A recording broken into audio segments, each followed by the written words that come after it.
बेटा अब मैं आपको अभी लास्ट अपनी 3 वीडियो में मैं आपको डिवाइसेस वो बता चुका हूँ, टोपोलॉजीज नेटवर्क समझा चुका हूँ, एनओएस। अब बारी आती है फर्स्ट पार्ट में आपका नेटवर्क डिवाइस। जो मेन इंपॉर्टेंट चीज़ें हैं पहले हम वो उनको कंप्लीट कर रहे हैं। सब नेटवर्क डिवाइस में सबसे नेटवर्क डिवाइस होती क्या है, अभी हमने पढ़ा ना कि सेंटर डिवाइस होता है। जैसे स्टार टोपोलॉजी में मैंने आप लोगों को बताया था कि एक सेंटर डिवाइस होता है, जैसे हब और स्विच। ठीक है ना। तो ये हब और स्विच होते क्या हैं और क्या इनका यूज है और किस तरह का काम करते हैं, वो सब चीज हम समझेंगे अब नेटवर्क डिवाइस के अंदर। ठीक। नेटवर्क डिवाइसेस जो हमारी कौन सी होगी, हब है, स्विच है, रिपीटर है, ब्रिज है। ठीक है ना, ये सब हमारे क्या है, नेटवर्क डिवाइसेस हैं।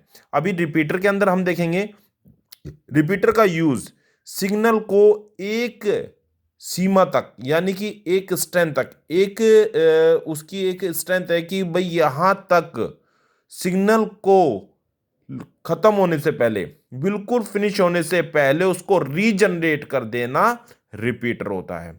यदि सिग्नल नहीं है तो उसे रीजनरेट नहीं किया जा सकता, लेकिन अगर सिग्नल है तो उसे रीजनरेट, वीक सिग्नल है सिग्नल लेकिन वीक है, तो उसको रीजनरेट किया जा सकता है। इसे कहते हैं हम रिपीटर। ठीक है। सिग्नल सिग्नल को एक स्ट्रेंथ तक लॉस होने से पहले, सिग्नल की स्ट्रेंथ को लॉस होने से पहले उसे रीजनरेट कर देना, वो रिपीटर का वर्क होता है। सिग्नल की स्ट्रेंथ को लॉस होने से पहले उसको रीजनरेट कर देना रिपीटर होता है। ठीक।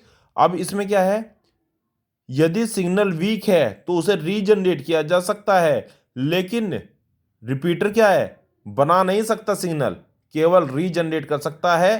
तो इसलिए हम इसे कहेंगे, इसमें 2 पॉइंट आ जाते हैं और आ जाते हैं हमारे, रीजनरेटर बट नॉट एम्पलीफायर, क्योंकि बना नहीं सकता। रिपीटर क्या है, सिग्नल को बना नहीं सकता।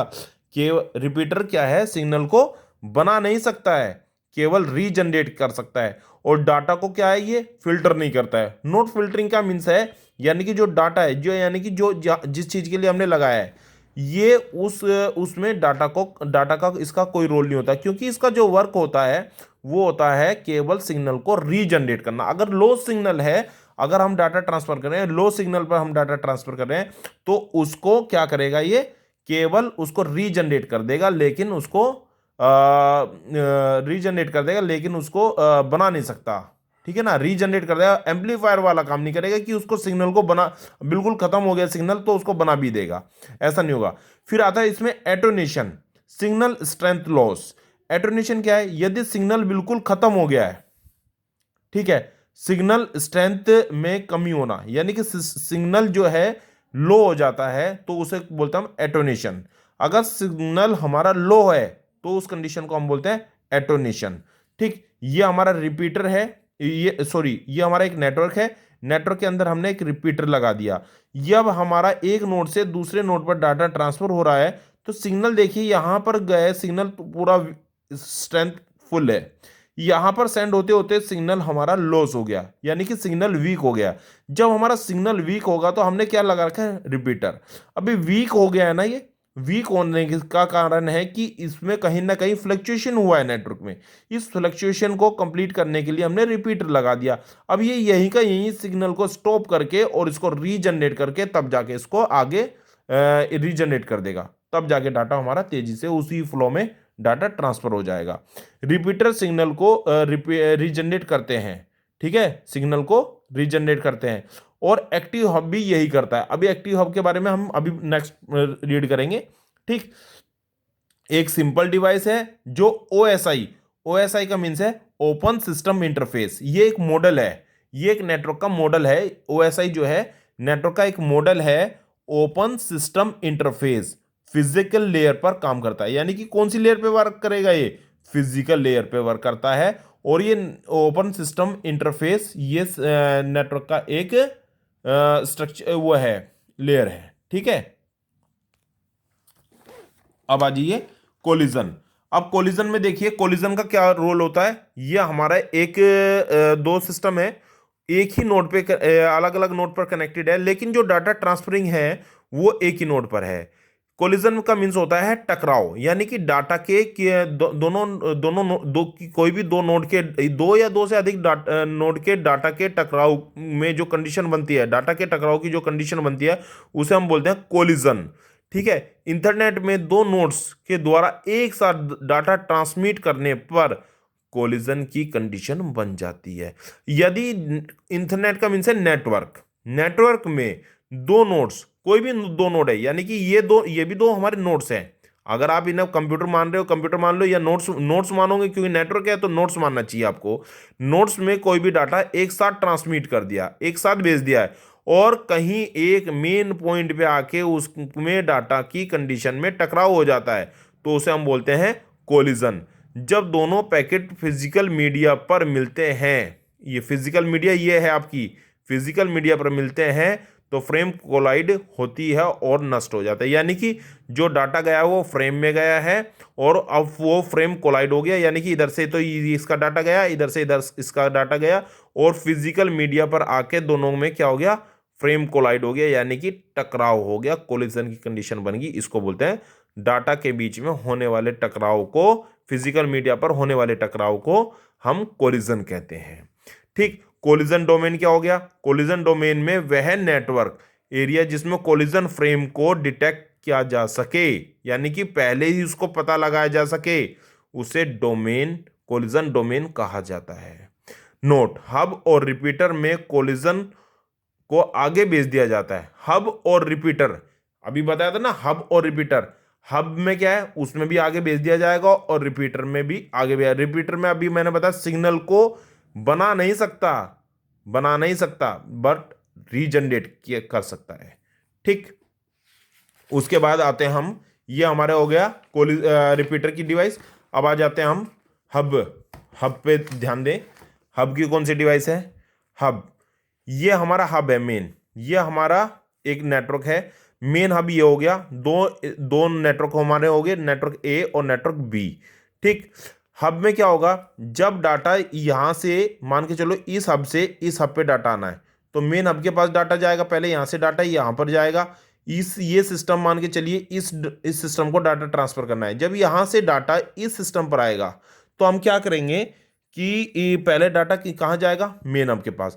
लेकिन इसका काम क्या होगा, ये सीधा डाटा इस मेन हब के पास जाएगा, लेकिन इस डाटा के साथ कोई इसका डेस्टिनेशन एड्रेस नहीं जाएगा। यानी कि इसको ये नहीं पता है कि इस हब को ये इंफॉर्मेशन नहीं है कि ये नोड जो ये फ्रेम आया है मेरे पास, ये मतलब कौन से सिस्टम पे मुझे सेंड करना है। तो ये जैसे ही इसके पास आएगा तो इसके पास कोई डेस्टिनेशन नहीं है, जैसे इसके पास आया ये ऐसे के ऐसे ही आगे सेंड कर देगा। ये हब का वर्क, यानी कि डाटा को फिल्टर करने का वर्क नहीं करेगा। अब पढ़ लेते हैं इसको, मैं समझा देता हूं पढ़ते पढ़ते भी हो। किसी भी एक पोर्ट से आने वाले डाटा पैकेट अन्य सभी पोर्ट पर भेज दिए जाते हैं। यानी कि जब डाटा यहां से गया, ठीक, अब यहां पर आया तो इसने क्या करा, इसको जैसा मिला इसने क्या किया, सबको शेयर कर दी इसकी इंफॉर्मेशन। अब वो क्या है कि नेटवर्क में डाटा को क्या कर दिया, इसने शेयर कर दिया। इसको तो इसने तो भेजा था केवल इस पे, इसकी कोशिश तो ये थी कि मेरा तो डाटा इसको जाना चाहिए, लेकिन हब क्या कर रहा है, डाटा को फिल्टर नहीं कर पा रहा है, तो उसने क्या करा, डाटा को सबके पास शेयर कर दिया। ठीक, तो यानी कि वो सभी पोर्ट्स पर भेज दिए जाते हैं। एक रिसीविंग, यानी कि जो ये रिसीव कंप्यूटर है, इन पर ये डिपेंड होता है। यदि इनके यूज का वो डाटा है तो उसको ये डिसाइड करते हैं, यदि अगर इनके यूज का है वो डाटा तो उसको ये ले ले, एक्सेप्ट कर ले, अदरवाइज उसको डिनाई कर दे। हब एक हमारी सिंपल डिवाइस है। अब देखिए एग्जांपल में मैंने आपको दे रखा है, जैसे कंप्यूटर ए से बी पर डाटा भेजना है, जैसे ही ए डाटा भेजता है तो हब यह चेक नहीं करता है कि उसका डेस्टिनेशन क्या है। जब यहां से डाटा गया तो इसको पता ही नहीं है कि इसका डेस्टिनेशन क्या है। अब इसको जैसा भाई साहब को मिला, इन्होंने वैसे के वैसे ही आगे सेंड कर दिया है।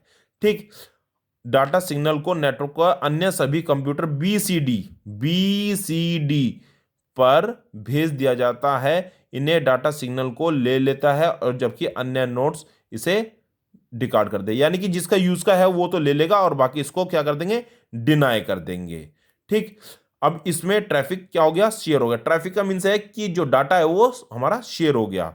ठीक, हब्स का यूज लैन में डिफरेंट डिफरेंट कंप्यूटर या नेटवर्क हाइब्रेंशियल नेटवर्क टोपोलॉजी में कनेक्ट करने के लिए भी किया जाता है। हब हमारे, अब आ जाओ, हब हमारे दो टाइप के होते हैं। हब हमारे दो टाइप के होते हैं। हब लैन में मोस्टली यूज किया जाता है। हब का लैन में मोस्टली यूज किया जा सकता है। हब दो टाइप के होते हैं, एक्टिव हब और पैसिव हब। एक्टिव हब कौन सा है, ये सिग्नल को जैसी कंडीशन में मिलता है, ठीक है। सॉरी, पैसिव, पैसिव में क्या है कि डाटा उसको जिस कंडीशन में मिला, यानी कि अगर उसको लो कंडीशन में डाटा मिलता है, ठीक है, जैसा भी मिलता है उसको वैसे के वैसे आगे फॉरवर्ड कर देता है, लेकिन उस डाटा को फिल्टर नहीं करता है, क्योंकि इसमें पावर सप्लाई की भी जरूरत नहीं होती। ये सिग्नल को जैसे है उसी कंडीशन में आगे फॉरवर्ड कर देते हैं, इसलिए इसे पावर सप्लाई की जरूरत नहीं होती। यानी कि अगर पैसिव में मान के चलो यहां से डाटा यहां पर आना है, पैसिव हब बता रहा हूं, यहां से यहां पर डाटा आना है। अब यहां से डाटा इस पे गया, अब यहां से जब यहां पर आना है और सिग्नल यदि हमारा कहीं बीच में फ्लक्चुएशन हो जाता है या बंद हो जाता है, तो ये क्या करेगा, पैसिव हब उसको वैसे के वैसे उसकी तरफ से जाए या ना जाए, यहां पर वो उसको ऐसे के ऐसे उसको सेंड कर देगा। ठीक, तो यहां पर इसको मतलब ये नहीं है कि ये डाटा यहां पर पहुंचना चाहिए। ठीक, अब इसलिए इसमें पावर सप्लाई की भी जरूरत नहीं होती। लेकिन एक्टिव हब क्या करते हैं, एक्टिव हब क्या करते हैं, सिग्नल को रीजनरेट करते हैं पहले। मतलब वो डाटा को भेजने से पहले क्या करेंगे, सिग्नल को रीजनरेट करेंगे, इसलिए ये भी रिपीटर की तरह काम करते हैं। इन्हें मल्टीपोर्ट रिपीटर भी कहते हैं। ये पावर सप्लाई को काम में लेते हैं।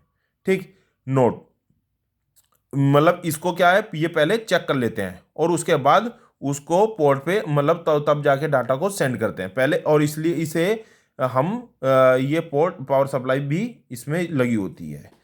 ठीक, हाँ, इसे मल्टीपोर्ट हब रिपीटर भी कहते हैं। क्योंकि मल्टीपोर्ट इसलिए हो गया ना, क्योंकि इसका हम रिपीटर में भी करते हैं। ठीक, work is the physical layer, physical layer पे करते हैं।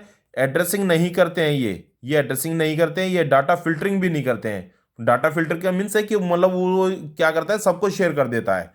ठीक, और एड्रेस इनके पास होता ही नहीं है, क्योंकि जैसा डाटा मिलता है वैसे के वैसे सेंड कर देता है। इनके पास एड्रेस है ही नहीं, तो ये एड्रेसिंग भी नहीं करते और डाटा को फिल्टरिंग भी नहीं करते हैं। ठीक, ये हब का वर्क हो गया।